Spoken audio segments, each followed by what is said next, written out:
ಕೌಸಲ್ಯ, ಯಾರು ಮಾತಾಡ್ಕೊಡ್ದು? ಅಲ್ಲ ಆಂಟಿ, ಉಸಿರು ಬಿಡ್ಬೇಡ.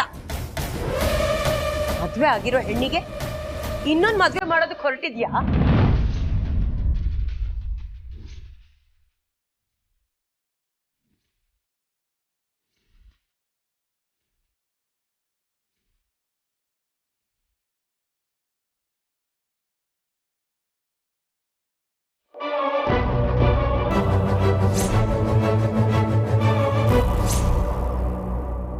ನಾಚಿಕೆ ಆಗಲ್ವಾ ನಿನ್ಗೆ?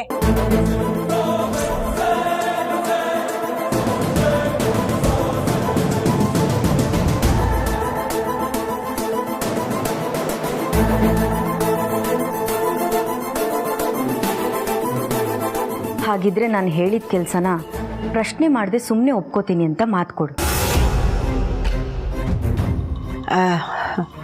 ಲೀಲಾ ವಿಷಯದಲ್ಲಿ ನೀನು ಯಾಕೆ ಇಷ್ಟು ಅವಸರ ಮಾಡ್ತಾ ಇದೀಯಾ? ಯಾರನ್ನ ಕೇಳಿ ನೀನು ಲೀಲನಿಗೆ ಮದುವೆ ಮಾಡ್ಬೇಕು ಅಂತ ನಿರ್ಧಾರ ಮಾಡಿದೆ? ಅರೆ, ಅವಳ ಲೈಫ್ ಸೆಟ್ಲ್ ಮಾಡಕ್ ನೀನ್ ಯಾರು? ಲೀಲಾಗೆ ಮದುವೆ ಆಗಿದ್ಯಾ?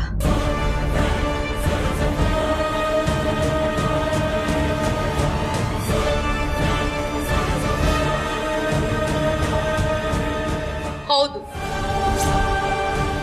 ಅವಳ ಕಾಲಲ್ಲಿ ಕಾಲುಂಗ್ರ ಇದೆ ನೋಡು.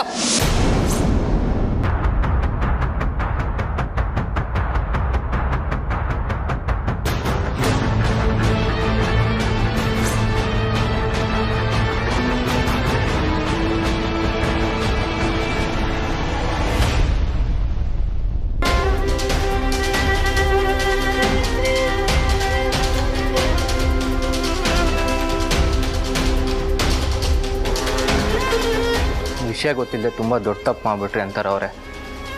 ಅನ್ಯಾಯವಾಗಿ ಕನ್ಸುಗಳನ್ನ ಕಟ್ಕೊಂಡ್ಬಿಟ್ಟಿದ್ದೆ. ಏಜ್ ಅವರು ನಾನು ಲೀಲಾ ಜೊತೆಗಿದ್ದನ್ನು ನೋಡಿ ಅವಾಯ್ಡ್ ಮಾಡಿದಾಗಲೇ ಅಂದ್ಕೊಂಡೆ ಏನೋ ದೊಡ್ಡ ಸಮಸ್ಯೆ ಇದೆ ಅಂತ. ಬಟ್ ಇಷ್ಟೊಂದು ದೊಡ್ಡ ಸಮಸ್ಯೆ ಇದೆ ಅಂತ ನಂಗೆ ಗೊತ್ತಿರಲಿಲ್ಲ. My god, I'm sorry sir, I'm ಸಾರಿ.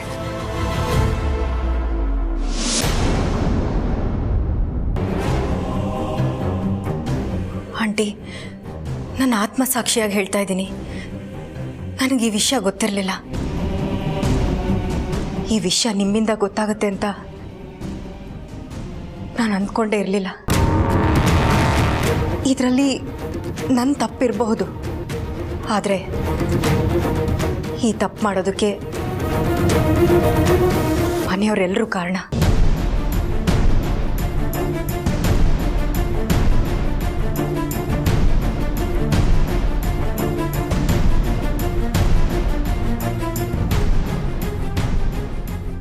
ಎಷ್ಟೋ ಸಲ ಲೀಲಾ ವಿಷಯ ಕೇಳಿದಾಗ ಒಬ್ಬರಾದ್ರೂ ನಿಜ ಹೇಳ್ಬೋದಿತ್ತು.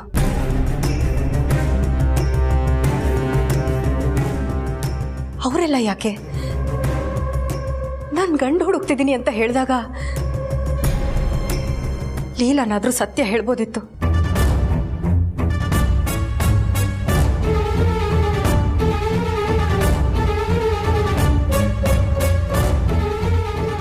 ಹೇಳಿದಿದ್ರೆ ನಾನಿಷ್ಟು ಮುಂದುವರಿತಾನೆ ಇರಲಿಲ್ಲ ಆಂಟಿ.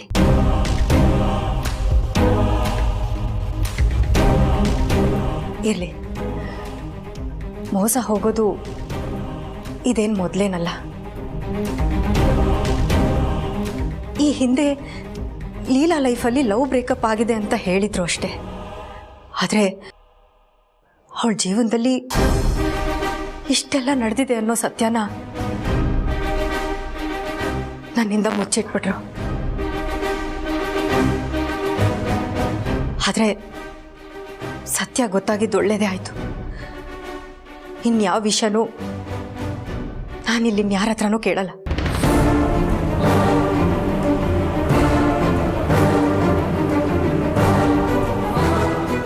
ನಿಮ್ಮ ಹತ್ರನೇ ಕೇಳ್ತೀನಿ. ಹೇಳಿ ಆಂಟಿ,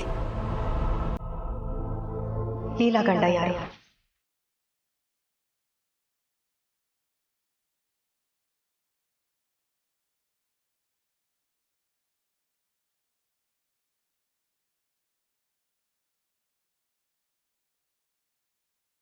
ಹೇಳಿ ಆಂಟಿ, ಲೀಲಾ ಗಂಡ ಯಾರು?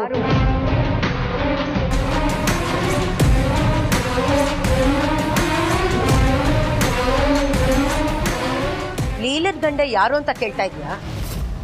ಲೀಲನ್ ಗಂಡ ಯಾರು ಅಂತ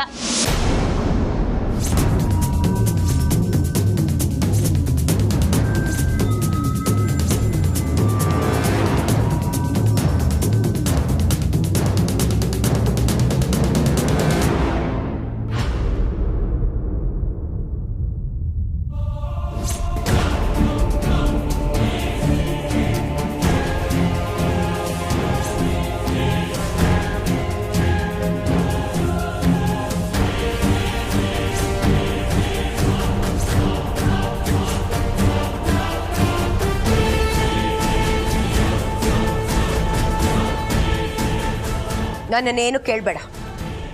ಈ ವಿಷಯನ ಇಲ್ಲಿಗೆ ಬಿಟ್ಬಿಡು.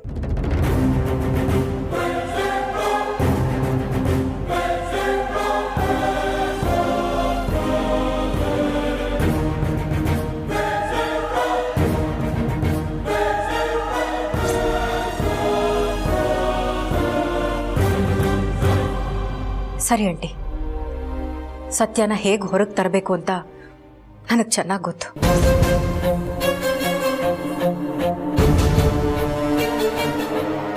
ಆದರೆ ನನಗೀಗ ಸತ್ಯಕ್ಕಿಂತ ಲೀಲಾ ಜೀವನ ಸರಿ ಹೋಗೋದು ಮುಖ್ಯ.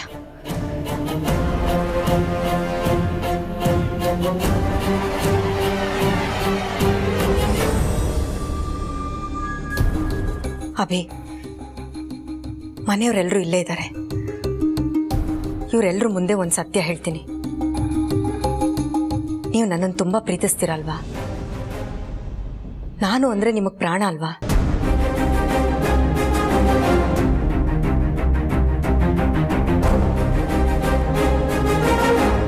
ಸರಿ, ನಾನು ನಿಮಗೆ ಸಿಗ್ತೀನಿ. ನನ್ನ ಪ್ರೀತಿ ನಿಮಗೆ ಸಿಗುತ್ತೆ. ಆದರೆ ಒಂದು ಕಂಡೀಷನ್. ಲೀಲಾ ಗಂಡ ಈ ಪ್ರಪಂಚದ ಯಾವುದೇ ಮೂಲೆಯಲ್ಲಿದ್ರೂ ನೀವೇ ಕರ್ಕೊಂಡು ಬರಬೇಕು.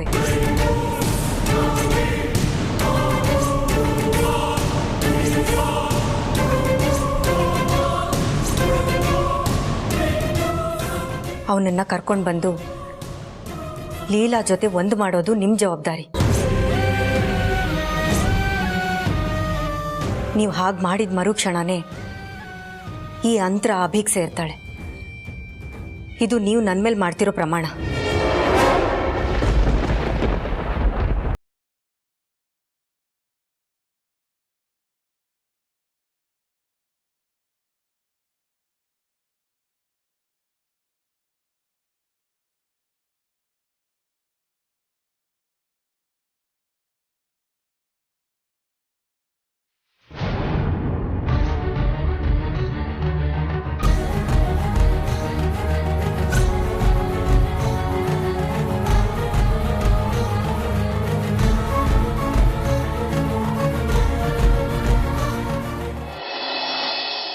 ಏನಮ್ಮ ಇದೆಲ್ಲ?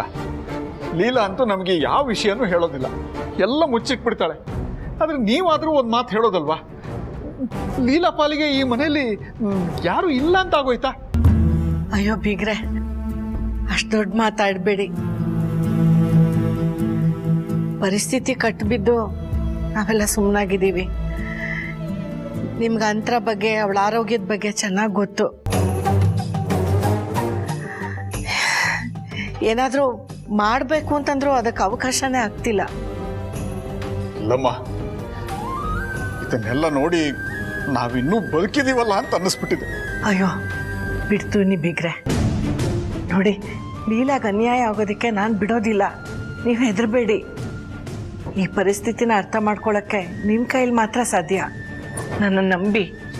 ನೋಡಿಮ್ಮ, ಈ ಮನೆಯಲ್ಲಿ ನೀವೆಲ್ಲ ಇರೋದ್ರಿಂದಲೇ ನಾವು ಅಲ್ಲಿ ಅಷ್ಟು ನಂಬಿಕೆಯಿಂದ ಬದುಕ್ತಾ ಇದ್ದೀವಿ. ಆದರೆ ಇವತ್ತು ನಮ್ಮ ಕಣ್ಣು ಮುಂದೆ ಇಷ್ಟೆಲ್ಲ ನಡೆದ ಮೇಲೆ ಏನು ಮಾಡಬೇಕು ಗೊತ್ತಾಗ್ತಾ ಇಲ್ಲ. ಮೇಡಮ್, ಕೌಸಲ್ಯ ಮೇಡಮ್, ನೀವು ಒಂಥರ ದೇವ್ರಿದ್ದ ಹಾಗೆ. ಸಾಧ್ಯ ಆದ್ರೆ ನಿಮ್ಮ ಹೆಸರಲ್ಲಿ ಒಂದು ದೇವಸ್ಥಾನ ಕಟ್ಸೋಣ ಅಂತಿದ್ದೀನಿ, ಅಲ್ಲಿ ಡೈಲಿ ಪೂಜೆ ಮಾಡ್ಸೋಣ ಅಂತಿದ್ದೀನಿ. ಅಂತ ಕೆಲಸ ಮಾಡಿದಿರಾ ನೀವು. ಎಲ್ಲಿ ನೀವು ಎಲ್ಲರೂ ಎದುರಿಗೆ ನಿಜ ಹೇಳ್ಬಿಡ್ತಿರೋ ಅಂತ ಭಯ ಆಗಿತ್ತು. ಚಿನ್ನದ ಕೋಳಿ ಕತೆ ಕೇಳಿದ್ದೀರಾ? ಇಲ್ಲ, ಆದ್ರೆ ಚಿನ್ನದ ಮೊಟ್ಟೆ ಇಡೋ ಕೋಳಿ ಕತೆನ ಓದಿದ್ದೀನಿ ಅಲ್ವಾಕ? ನಾನು ದುರಾಸೆಗೆ ಚಿನ್ನದ ಕೋಳಿನ ಕುಯ್ಯಲ್ಲ, ಡೈಲಿ 2 ಮೊಟ್ಟೆ ಕೊಟ್ರೆ ಸಾಕು. ಅರ್ಥ ಆಯ್ತು. ನೀವೇನು ಯೋಚನೆ ಮಾಡಬೇಡಿ, ಬ್ಲ್ಯಾಂಕ್ ಚೆಕ್ ಕೊಡ್ತೀನಿ, ಎಷ್ಟು ಬೇಕಿದ್ರು ಬರ್ಕೊಳ್ಳಿ. ಚೆಕ್ ಕೊಡ್ತೀನಿ ರೀ. 1 ನಿಮಿಷ. ನೀವು ಚೆಕ್ ಕೊಡೋದು, ಅದನ್ನ ನನ್ನ ಗಂಡ ಹರಿದಾಕು. ಈ ಟೆನ್ಷನ್ ಎಲ್ಲ ಬೇಡ. ಅದಕ್ಕೆ ನನ್ನ ಹತ್ರ ಒಂದು ಒಳ್ಳೆ ಐಡಿಯಾ ಇದೆ. ಐಡಿಯಾನ? ಏನದು? ಬೇಬಿ, ಇದೇನಿದು ನಿನ್ ವಾಚಲ್ಲಿ ಪಳಪಳ ಅಂತ ಹೊಳಿತಿದ್ಯಲ್ಲ? ಡೈಮಂಡ್ಸು ನನ್ನ ಗಂಡ ಕೊಡ್ಸಿದ್ದು. ಹೌದಾ? ಯಾಕೆ ನೋಡೋಣ. ಯಾಕೆ ಬಿಚ್ತಿದ್ದೀರಾ?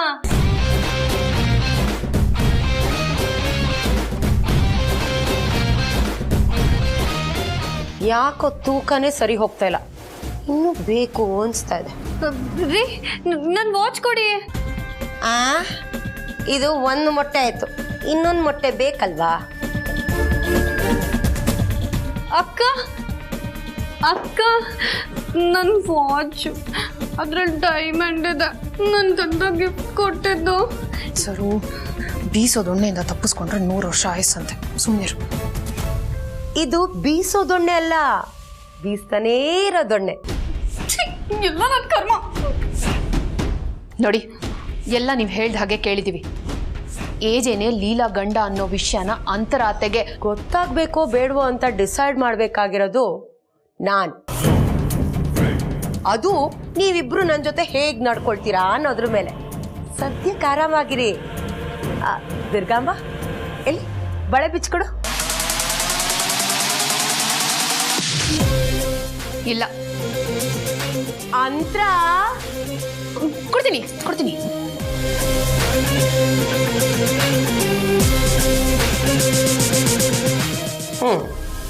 ಈಗ 1 ಮಟ್ಟಕ್ಕೆ ಸರಿ ಹೋಯ್ತು. ತಗೋ, ಇದಿಟ್ಕೋ. ಆಮೇಲೆ ಹೋಗ್ತಾ ತಗೊಂಡು ಹೋಗ್ತೀನಿ. ಯಾಕೆ ಅಂದರೆ ನಂಗೆ ಈ ಬೇಬಿ ಮೇಲೆ ಸ್ವಲ್ಪನೂ ನಂಬಿಕೆ ಇಲ್ಲ, ಮತ್ತೆ ಕೊಡ್ತಾಳೆ ಅಂತ. ಬರ್ತೀನಿ, ಬಂದೇ ಬರ್ತೀನಿ. ಬಂದು ತಗೊಂಡು ಹೋಗ್ತೀನಿ.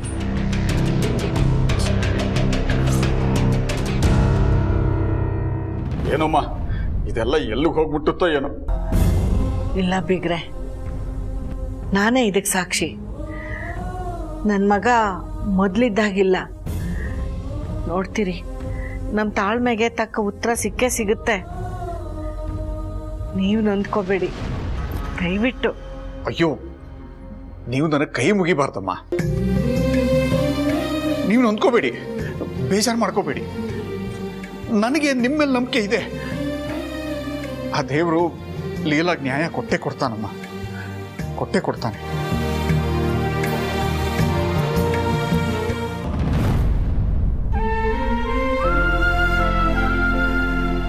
ಅದೇನ್ ಕೊಡ್ತಾನೋ ಆ ದೇವ್ರು. ಯಾವಾಗ್ಲೂ ನೀನೇ ನೋವು ಅನ್ಭವಿಸ್ಬೇಕಲ್ಲ ಅಕ್ಕ. ಯಾಕೆ ಹೀಗೆಲ್ಲ ಆಗ್ತಿದೆ? ನನ್ಗೇನಾಗಿದೆ ಚುಕ್ಕಿ? ನೀನ್ ತುಂಬಾ ದೊಡ್ಡೋಳ್ ತರ ಮಾತಾಡ್ಬೇಡ. ಸುಮ್ನಿರಕ್ಕ ನೀನು. ಇಷ್ಟೆಲ್ಲ ಆಗಿದ್ರು ಏನು ಆಗೇ ಇಲ್ಲ ಅನ್ನೋ ಹಾಗಿದ್ಯಾ. ನಿನ್ನ ಅರ್ಥ ಮಾಡ್ಕೊಳ್ಳೋದೇ ಕಷ್ಟ. ಯಾಕೆ ಅರ್ಥ ಮಾಡ್ಕೋಬೇಕು? ಲೈಫ್ ಹೇಗ್ ಬರುತ್ತೋ ಹಾಗೆ ಹೋಗ್ಬೇಕು ಅಷ್ಟೆ. ಅಕ್ಕ, ಎಷ್ಟು ದಿನ ಅಂತ ಸುಳ್ಳು ಹೇಳ್ಕೊಂಡು ಬದುಕ್ತೀಯ? ಈ ಸುಳ್ಳಿನ ಸುಳಿಯಿಂದ ಹೊರಗೆ ಬರಕ್ ಆಗಲ್ವಾ ಅಕ್ಕ? ಸಂಸಾರ ಅನ್ನೋದು ಒಂದು ಸುಳಿ ಚುಕ್ಕಿ. ಅದು ಬೇರೆ ಸುಳಿ ಹಾಗಲ್ಲ, ಅದರೊಳಗೆ ಮುಳುಗ್ಬೇಕು. ಆಗ್ಲೇ ಅದ್ರ ನಿಜವಾದ ಸುಖ ಏನು ಅಂತ ಗೊತ್ತಾಗೋದು. ತುಂಬಾ ಸತಿ ಕಷ್ಟ ಆಗುತ್ತೆ, ಹಿಂಸೆ ಆಗುತ್ತೆ. ಕೆಲವೊಂದ್ಸಲ ಹೊರಗಡೆ ಬಂದ್ಬಿಡೋಣ ಅಂತ ಅನ್ಸ್ಬಿಡುತ್ತೆ. ಆದ್ರೆ ನಾವು ಧೈರ್ಯ ಕಳ್ಕೋಬಾರ್ದು. ಎಷ್ಟೇ ಉಕ್ಕೋ ಪ್ರವಾಹ ಇದ್ರೂ ಒಂದಲ್ಲ ಒಂದಿನ ಅದ್ರ ರಭಸ ಇಳಿಲೇಬೇಕಲ್ವಾ? ಮೊದ್ಲಿನ ಹಾಗೆ ಆಗ್ಲೇಬೇಕಲ್ವಾ? ಇದು ಹಾಗೇನೆ. ಭಾವನ ಹತ್ರ ಅಂತರಾಕ ಪ್ರಮಾಣ ಮಾಡಿಸ್ಕೊಂಡಿದಾರಲ್ವಾ, ಮುಂದೆ ಭಾವ ಏನ್ ನಿರ್ಧಾರ ತಗೋಬಹುದು? ರೇವತಿ, ಯಾರು ನಿಮ್ಮ ಭಾವ?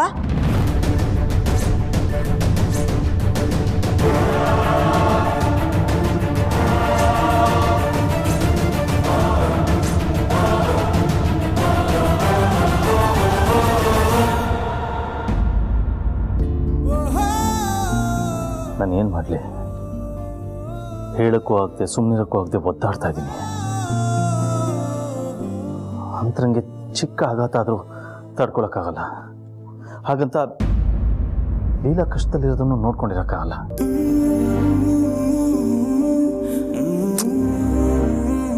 ಲೀಲನ್ನು ಕಾಪಾಡಬೇಕು, ಅಂತರಂಗೂ ತೊಂದರೆ ಆಗದೆ ಇರೋ ಹಾಗೆ ನೋಡ್ಕೋಬೇಕು. ಇರೋ ಸತ್ಯನ ಸರಿಯಾಗಿ ಅರ್ಥ ಮಾಡಿಸ್ಬೇಕು. ಎಲ್ಲ ಯಾವಾಗತ್ತೆ? ನಾನು ಹೆಂಗೆ ನಿಭಾಯಿಸ್ತೀನಿ ಒಂದು ಗೊತ್ತಾಗ್ತಾ ಇಲ್ಲ.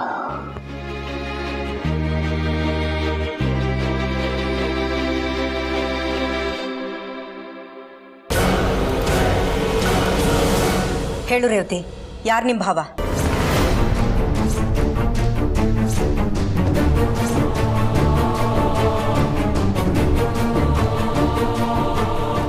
ಈ ಮನೇಲಿ ಯಾರು ಹೇಳಿಲ್ಲ, ನೀನಾದ್ರೂ ಹೇಳು. ಹೇಳು, ನಿಮ್ಮ ಭಾವ ಯಾರು? ರೇವತಿ, ತಪ್ಪಿಸ್ಕೊಳಕ್ ಪ್ರಯತ್ನ ಪಡ್ತಿದ್ಯಾ? ನನಗ್ ನಿಜ ಗೊತ್ತಾಗ್ಲೇಬೇಕು. ಹೇಳು, ಯಾರವರು? ಅಕ್ಕ, ನೀನ್ ಸುಮ್ಮನೆ ಇರಲಿಲ್ಲ.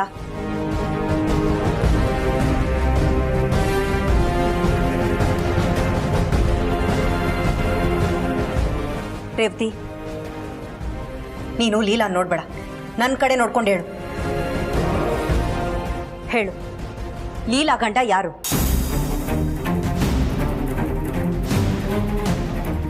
ಚುಕ್ಕಿ, ನೀನು ಹೋಗು. ಈ ವಿಷಯ ಎಲ್ಲ ಯಾಕೀಗ? ಅಕ್ಕ ಏನೇನೋ ಕೇಳ್ತಾ ಇದ್ದಾರೆ. ಲೀಲಾ, ನಿನಗೆ ಸುಮ್ಮನೆ ಇರು ಅಂತ ಹೇಳಿದ್ನೋ ಇಲ್ವೋ? ಆ ಮೋಸ್ಕಾರನ ಹೆಸರನ್ನ ಮುಚ್ಚಿಡೋದಕ್ಕೆ ಪ್ರಯತ್ನ ಪಡ್ಬೇಡ. ರೇವತಿ, ನಾನಿದ್ದೀನಿ, ಧೈರ್ಯವಾಗಿ ಹೇಳು, ಲೀಲಾ ಗಂಡ ಯಾರು? ನಾನು ಯಾಕೆ ಹೇಳಬೇಕು? ನಾನು ಯಾಕೆ ಹೇಳಬೇಕು ನಿಮಗೆ?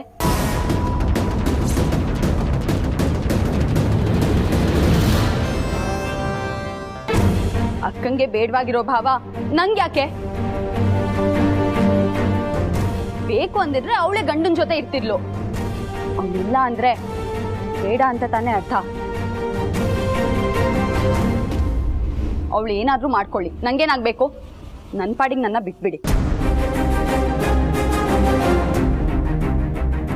ನೋಡಿದ್ಯಾ ಲೀಲಾ, ನಿನ್ ಸ್ವಂತ ತಂಗಿಗೂ ನೀನು ನಿನ್ ಗಂಡ ಒಂದಾಗೋದು ಇಷ್ಟನೇ ಇಲ್ಲ ಅಂದ್ರೆ ನಿನ್ ಜೀವನದ ಮೇಲೆ ಯಾರಿಗೂ ಆಸಕ್ತಿನೇ ಇಲ್ವಾ? ಅಕ್ಕ ಪ್ಲೀಸ್, ನೀವು ಈ ಥರ ಎಲ್ಲ ಮಾತಾಡಬೇಡಿ. ಲೀಲಾ, ನೀನ್ ಸ್ವಲ್ಪ ಸುಮ್ಮನೆ ಇರು. ಇದಕ್ಕೆಲ್ಲ ನೀನೇ ಕಾರಣ. ಅವ್ರು ಒಳ್ಳೆಯವರು, ಇವ್ರು ಒಳ್ಳೆಯವರು ಅಂತ ಎಲ್ರೂ ನಂಬಿನೇ ನಿನ್ ಸ್ಥಿತಿ ಹೀಗಾಗಿರೋದು. ನೋಡ್ಲಿಲ್ಲ, ನಿನ್ ನೋವೇನು ಅಂತ ನನ್ಗೆ ಅರ್ಥ ಆಗುತ್ತೆ. ನೀನ್ ಸಂಕಟ ಪಡ್ಬೇಡ. ನಿನ್ನಂತ ಹುಡುಗಿನ ಕಳ್ಕೊಂಡಿದ್ದಾನಲ್ಲ, ಅವನು ದೊಡ್ಡ ಪಾಪಿ. ಅಕ್ಕ ಪ್ಲೀಸ್, ನೀವು ಅವ್ರ ಬಗ್ಗೆ ತಪ್ಪಾಗಿ ಮಾತಾಡಬೇಡಿ. ಅವ್ರು ಏನು ಅಂತ ನನಗೆ ಚೆನ್ನಾಗಿ ಗೊತ್ತು. ಲೀಲಾ, ನನಗೆ ನಿನ್ ನೋಡ್ತಿದ್ರೆ ಅಯ್ಯೋ ಅನ್ಸ್ತಿದೆ. ನಾನು ಇಷ್ಟೆಲ್ಲ ಆ ವ್ಯಕ್ತಿ ಬಗ್ಗೆ ಕೇಳಿದ್ರು ನೀನ್ ಉಸಿರು ಕೂಡ ಎತ್ತುತ್ತಿಲ್ಲ. ನೀನಷ್ಟೇ ಅಲ್ಲ, ಈ ಮನೆಯವ್ರು ಯಾರು ಅವನ ಬಗ್ಗೆ ಹೇಳೋದಕ್ಕೆ ರೆಡಿ ಇಲ್ಲ. ಅವ್ರು ಯಾರು ಹೇಳ್ತಿಲ್ಲ ಅಂದ್ರೆ ನೀನ್ ಆ ವ್ಯಕ್ತಿನ ಇನ್ನೆಷ್ಟು ಪ್ರೀತಿ ಮಾಡ್ತಿರ್ಬೋದು. ನಿನ್ ಪ್ರೀತಿನೇ ಅವ್ರು ಯಾರು ಹೇಳ್ದೆ ಇರೋದಕ್ಕೆ ಕಾರಣ ಅಂತ ನನ್ಗೀಗ ಅರ್ಥ ಆಗ್ತಿದೆ. ನೋಡ್ಲಿಲ್ಲ, ನೀನ್ ನೊಂದ್ಕೋಬೇಡ. ಅಭಿ ಇದ್ದಾರೆ, ಅವನೆಲ್ಲೇ ಇದ್ರು ಅವನನ್ನ ಹುಡುಕೊಂಡು ಬರ್ತಾರೆ ಅನ್ನೋ ನಂಬಿಕೆ ನನಗಿದೆ. ಇನ್ ಮುಂದೆ ಏನೇ ಮಾಡಿದ್ರು ಅದ್ ನಿನ್ನ ಒಳ್ಳೇದಕ್ಕೆ, ನೆನ್ಪಿರ್ಲಿ.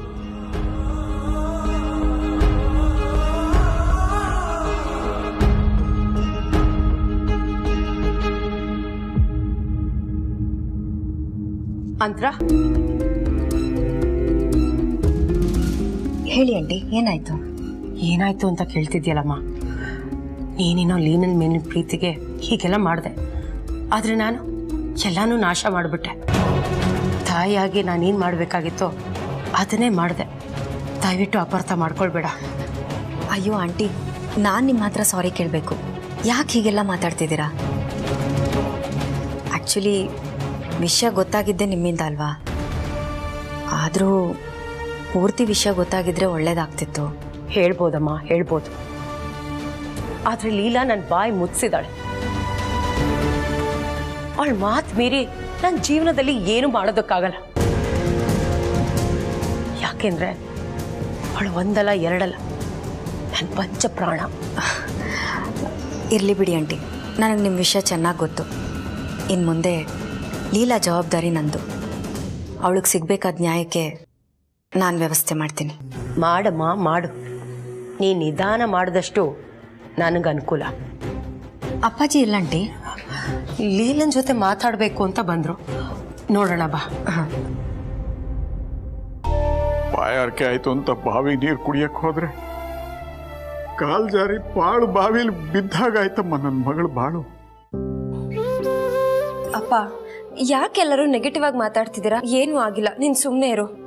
ಏನೇ ಆದ್ರೂ ವಿಶ್ವಾಸ ಕಳ್ಕೊಬಾರ್ದು. ಆಗೋದೆಲ್ಲ ಒಳ್ಳೇದಕ್ಕೆ ಆಗುತ್ತೆ ಅಂತ ನೀನೇ ಹೇಳ್ಕೊಟ್ಟಿದ್ಯಲ್ಲಪ್ಪ. ಇಷ್ಟು ಒಳ್ಳೆ ಪಾಠ ಹೇಳ್ಕೊಟ್ಟು ನೀವೇ ನೊಂದ್ಕೋತಿದ್ದೀರಲ್ಲ ಅಪ್ಪಾಜಿ. ನೋಡಿ, ಅಪ್ಪ ಅಮ್ಮರಾಗಿ ನೀವಿದ್ದೀರಾ, ಒಳ್ಳೆ ಸ್ನೇಹಿತೆಯಾಗಿ ಅಕ್ಕನಾಗಿ ನಾನಿದ್ದೀನಿ. ನೀವು ಕಲಿಸಿರೋ ಒಳ್ಳೆತನನೇ ಅವಳಲ್ಲಿರೋದು. ಅವಳು ಒಳ್ಳೆತನ ಅವಳನ್ನೇ ಕಾಯುತ್ತೆ. ನೀವೇನು ಯೋಚನೆ ಮಾಡಬೇಡಿ, ಹೋಗ್ಬಿಟ್ಟು ಬನ್ನಿ. ಹಾಗೆ ಆಗ್ಲಮ್ಮ, ಅದೇ ನಂಬಿಕೆ ಮೇಲೆ ಹೋಗ್ತಾ ಇದ್ದೀನಿ. ಜೋಪಾನ.